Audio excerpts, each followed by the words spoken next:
Bonjour à tous, bienvenue sur cette quatrième, je crois, oui, vidéo. Donc, cette vidéo traite d'un sujet qui est assez intéressant, sur les vertus de boire chaud.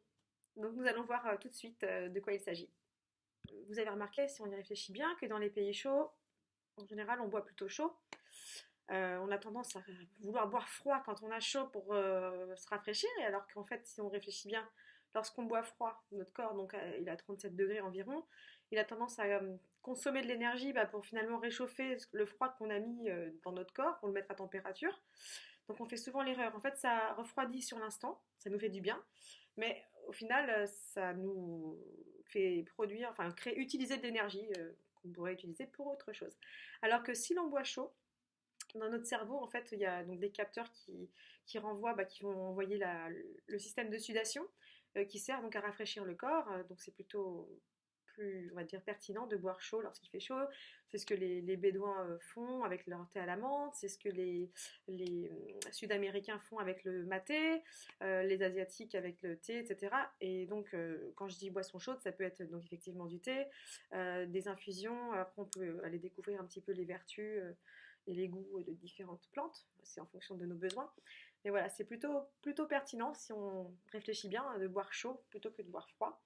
Et d'autre part aussi également, je crois que c'est en naturopathie que j'avais lu un article là-dessus, boire chaud lorsque l'on mange un repas froid ou cru, réchauffe le bol alimentaire dans l'estomac et donc accélère la capacité de digestion et ne puisse pas... parce qu'imaginons, on mange froid ou cru, c'est froid, donc notre corps va aller puiser de l'énergie, des nutriments essentiels, etc. pour réchauffer ce bol alimentaire et va nous fatiguer peut nous créer un coup de barre, voilà, un petit coup de une petite baisse d'énergie. Alors que de boire tiède, alors pas trop chaud non plus, hein, c'est plutôt tiède, pendant le repas ou après le repas, un petit thé vert au jasmin, une petite infusion, c'est pareil, il ne faut pas abuser du thé parce qu'il y a de la théine et c'est un excitant un peu comme le café.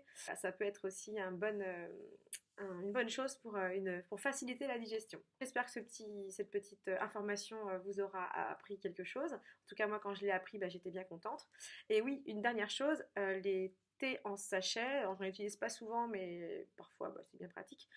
Souvent, quand ils sont tout blancs, ça veut dire qu'ils ont été traités avec un produit chimique, je ne connais pas lequel. Ce que je vous invite à faire, c'est, si vous ne le faites pas déjà, c'est à le passer sous l'eau froide. Vous le passez sous l'eau froide, surtout si c'est pas du thé bio. En général, les thés en sachet ou les tisanes d'infusion en sachet bio, c'est pas tout à fait blanc, donc celle-ci on peut y aller les yeux fermés. Mais pour toutes les marques un petit peu connues, je pense que là c'est traité, il faut le passer donc sous l'eau froide. C'est ce que j'ai lu dans un article sur internet. Et ensuite on peut l'utiliser et voilà. Bon, j'espère que ça vous aura bien aidé et à très bientôt. Au revoir.